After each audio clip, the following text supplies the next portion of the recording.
Alright, hello again, ladies and gentlemen. We are back again with some Destiny 2 news. This is the big one, folks. Big reveal regarding Solstice of Heroes 2019. Now, I tried doing it yesterday, but I was super busy on work.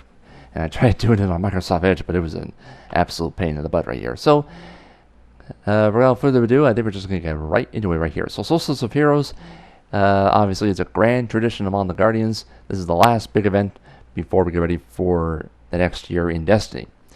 So, it's a chance for us to reflect on past hardships and celebrate the resilience of humanity's foremost defenders. Now again, Solstice of Heroes goes live July 30th and running all the way to August 27th, and all players of Destiny 2 are welcome to participate in the event. And again, in case you missed it, there was a trailer. I'll definitely post a link for that either for this video or the TWAB for July 25th, which is most likely going to be up by now. Now, the festivities will start with a visit to Eva Levante near the Statue of Heroes in the tower. So here's the reveal information that we just got from the Bungie website yesterday. Now, the energy of the community does indeed flow. Now, each day the event will feature one of the three elements for you to do. There's a solar, arc, and void. Now, elemental kills will eventually reward you with elemental orbs. If you pick those up, this will let you complete the objectives to upgrade your armor, and you can create whatever orbs you eventually need for the objectives that you're working on to achieve it. And you can also collect 30 orbs, which will eventually match the daily element to apply an elemental buff for a brief time. Now, if you don't know about the elemental buffs, there's one for solar, void, and arc. Now, if you equip your either solar, void, or arc subclass and weapons to generate those orbs, you can definitely then collect them to wield their elemental power. So first of all, for the solar buff, while empowered, Guardians emit a burning wave of energy which damages anything around them. And for the void buff, crouch while empowered to become invisible and gain true sight plus enhance ability regeneration. And for the arc buff, while empowered, Guardians move with enhanced speed and deal greater melee and sword damage. Now, I do want to bring in a little bit of bad news. Well, actually good and bad news here. The good news is the effects will be in play, but the bad news is it's going to last for just a short time or until you're defeated by your enemies. But just so you folks know, it's a little bit of the ugly as well, so I threw in the GBU. The buffs will not, I repeat, not be active in both competitive, that's in PvP, and Gambit Prime. Just throwing it out for you guys right here. Next up, combat meditations.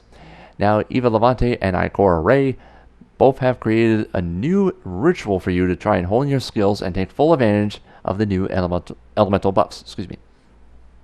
You'll be heading directly to a brand new area called the European Aerial Zone, or EAZ for short, to eventually take on Hive, Cabal, or even Fallen enemies. Now, this is a brand new 3-player matchmade activity which can be launched from either the tower or the director. So you guys know how this works. If you've seen the Revelry event before or the Haunted Forest, it's basically a time limit event. So if you're brand new to this right here, here's how you try and do this. Your goal will be to defeat as many mini-bosses as possible before time expires. This is just the brand new event coming up for Solstice of Heroes.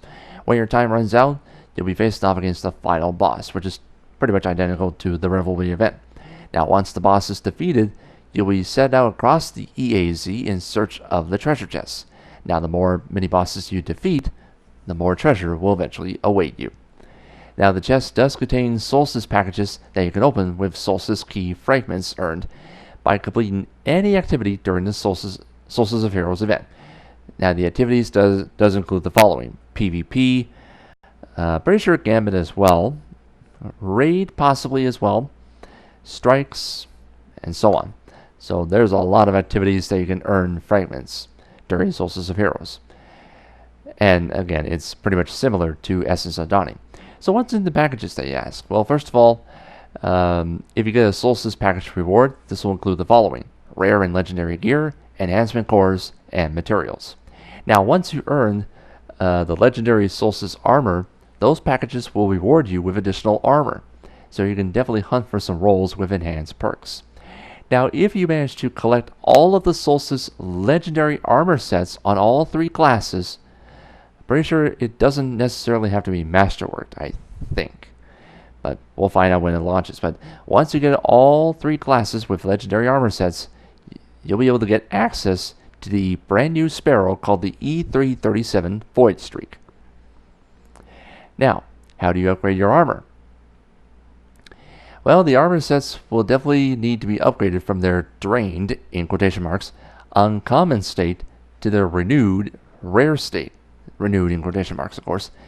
Now, completing the armor upgrade process will eventually grant you the Majestic Legendary set. So, there's 3 different kind of states for you. First of all, uncommon state, which is the white one, of course, will be called drained. I'm not so sure there's going to be a common state, but there is a rare state called renewed. That's the blue ones. And the legendary set, which is purple, of course, called Majestic. Now, to upgrade the armor, Guardians must complete a variety of objectives on each armor piece before advancing to the next set.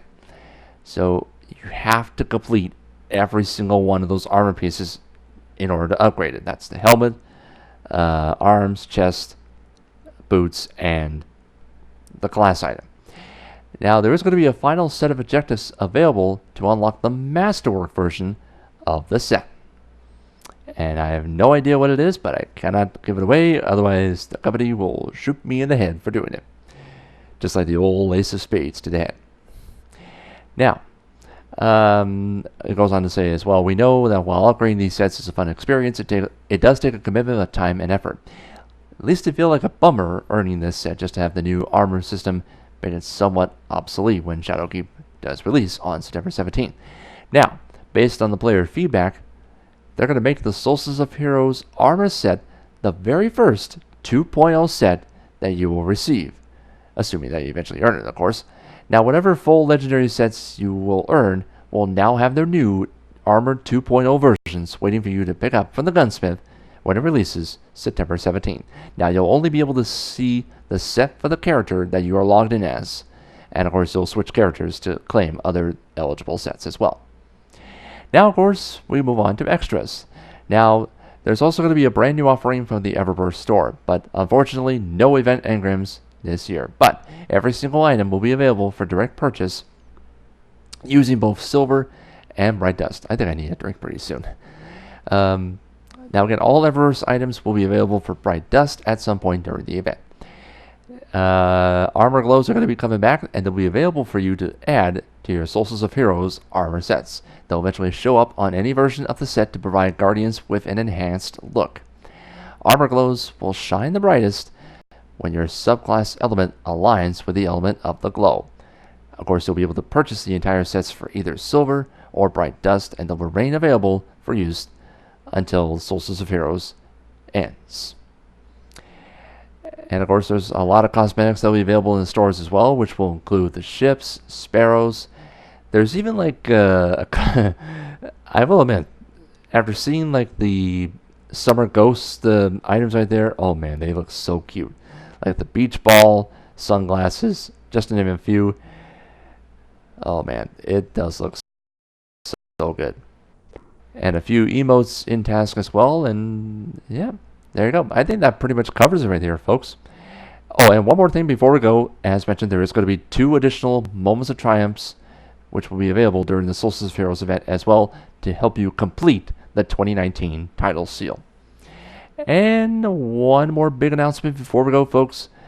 Gambit is going to be available to all players of Destiny 2 during the Solstice of Heroes event from July 30th till August 27th. Pretty sure it's bound to be for free if you're playing Destiny 2 for the very first time.